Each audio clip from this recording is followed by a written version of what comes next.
Congo nde mboka, mboka ngo mokengeli koi, mboka ngo mokengeli léopard. Adolphe Muzito, le maître du budget congolais.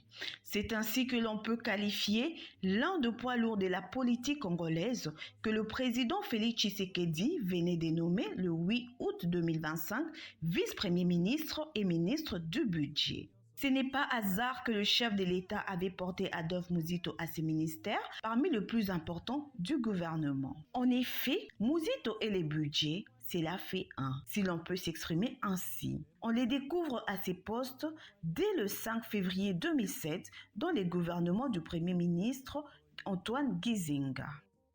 Aux commandes du ministère, cet homme des lettres mais habitué aux chiffres pour avoir terminé sa licence en économie à l'université de Kinshasa et pour avoir été un solide inspecteur de finances, cet homme, dis-je, s'est mis à la réflexion et à la pratique du budget. Il note rapidement que les pays manquent d'un outil budgétaire adéquat qui puisse lui permettre à décoller économique. Il le dira un peu plus tard dans une de ses tribunes. Dans cette tribune qu'il intitule judicieusement « La RDC, un État sans budget », un titre quelque peu provocateur. Adolphe Muzito estime que pour réussir une saine administration de province du pays, il faut doter chacune d'un budget devant lui permettre de se développer sereinement. Pour cela, dira-t-il en avril 2015, je cite, « Il faut remplir quelques préalables. La préparation d'un projet de loi du budget consolidé de l'État, la préparation d'un cadre budgétaire, la mise en place de la caisse des péréquations en vue de tenter de corriger les déséquilibres qui vont s'aggraver avec la mise en place de nouvelles provinces. L'engagement de la part du pouvoir central de matérialiser le transfert de compétences et des ressources aux provinces. » Quand pour des raisons de santé, le Premier ministre Antoine Gizenga quitte la tête de l'exécutif en octobre 2008, c'est le ministre du budget, Adolphe Muzito, qui le remplace. Un choix judicieux. En effet, Premier ministre, l'homme va s'efforcer à doter le pays d'un budget digne de lui, un budget pour les développements. Pour avoir un budget conséquent, il faut d'abord lutter contre la dette extérieure qui étrangle l'économie de la RDC. Ces dettes s'élèvent à l'époque à 13 milliards de dollars, une dette énorme.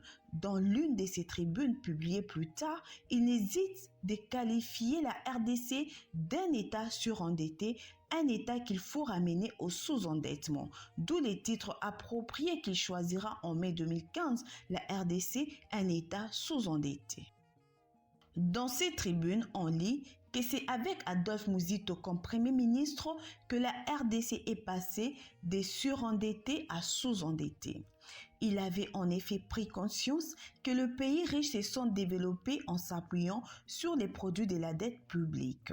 Si la RDC, comme ces pays, veut construire ses infrastructures, booster son économie, sa croissance et réduire son chômage, elle ne peut les faire qu'avec des produits de l'emprunt sur les marchés financiers internes et internationaux et très souvent en s'appuyant sur des déficits budgétaires. C'est seulement à ces conditions que la RDC peut espérer passer à l'étape de l'émergence. Une émergence qui ne sera possible qu'en l'an 2030, comme le Premier ministre le dira lui-même dans une autre tribune, justement intitulée « RDC émergence à l'horizon 2030 ».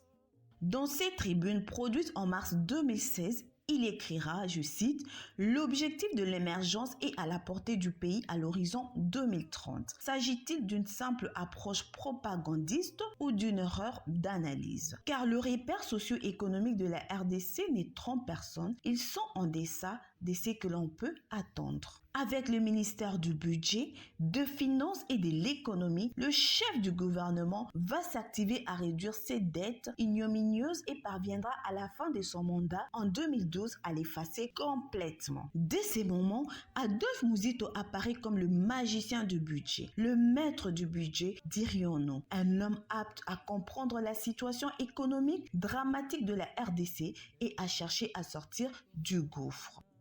Les bilans d'Adolphe Muzito à la primature avaient été soigneusement résumés par Jean Pissy, auteur de la publication chez l'Harmattan, la maison d'édition des livres de fameuse tribune. En effet, dans son ouvrage paru en mars 2011 intitulé Adolphe Muzito, la RDC en marche, la vérité de chiffres, Jean Pissy écrit « Riche dans son sous-sol et dans son sol, le Congo est depuis longtemps devenu un pays pauvre, un désert économique, selon le mot saisissant du nouveau chef du gouvernement. On ne peut rebâtir un paradis social congolais qu'en reconstruisant les piliers d'un développement économique. C'est la tâche primordiale de Muzito. Une tâche exaltante mais lourde et difficile. Déjà, Adolphe Muzito en aperçoit une lueur d'espoir. Les chiffres les disent, qui indique l'évolution heureuse du cadre macroéconomique. La RDC avait besoin d'un homme comme Adolphe Muzito, un économiste compétent,